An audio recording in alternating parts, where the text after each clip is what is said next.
ঈশ্বরদীর returning কার্যালয় থেকে নির্বাচনী সরঞ্জাম ভোট কেন্দ্রে পাঠানো ও আইন শৃঙ্খলা পরিস্থিতি নিয়ে জানব সহকর্মী মোহাম্মদ রাজীব আলীর কাছে।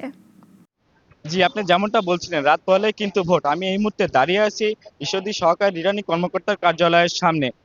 এই মুহূর্তে কিন্তু এখান থেকে নির্বাচনী যে সরঞ্জাম ব্যালট পেপার, ব্যালট বক্স কিন্তু প্রিজাইডিং কর্মকর্তার মাধ্যম দিয়ে কিন্তু যে ভোট কেন্দ্রগুলো রয়েছে তাতে কিন্তু সেগুলা কিন্তু পাঠানো হচ্ছে। আমি যদি আপনাদের একটু দেখাই এখানে কিন্তু গ্রাম প্রতিরক্ষা আনসার বাহিনী, পুলিশ সদস্য এবং কোস্টগার্ডের বিভিন্ন বাহিনী কিন্তু এখানেও অবস্থান করছে। যে কেন্দ্রগুলো রয়েছে সেই কেন্দ্রগুলোতে যাবার কিন্তু তারা প্রস্তুতি নিচ্ছে।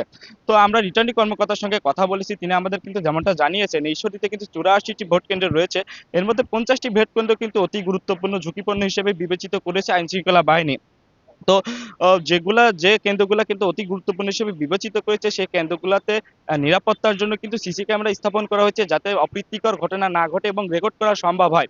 তো আমরা কিন্তু এখানে আসার সময় দেখেছি বিভিন্ন জায়গাতে পুলিশ সদস্য, সেনাবাহিনী, আনসার, বিজিবি এবং কোস্টগার্ড সহ বিভিন্ন জায়গাতে কিন্তু প্রবেশদ্বারে চেকপোস্ট বসিয়েছে এবং বিভিন্ন গাড়ি তল্লাশি করছে, মানুষকে জিজ্ঞাসাবাদ করতেছে এবং সুনির্দিষ্ট কারণ কিন্তু তারা জানতে চাচ্ছে। তো রিটার্নিং কর্মকর্তা আমাদেরকে যেমনটা জানিয়েছেন আসলে মায়ের কোলে শিশু যতটা নিরাপদ, ততটা নিরাপদ হিসেবে কিন্তু ভোটারকে ভোট কেন্দ্রে যাবার জন্য কিন্তু তারা উৎসাহিত করছে এবং সুন্দর একটি ভোট জনগণকে কিন্তু তারা দিতে বদ্ধপরিকর, এমনটা কিন্তু আমাদেরকে জানিয়েছেন। ঈশ্বরদী থেকে এই ছিল আমার কাছে রাজীব আলী।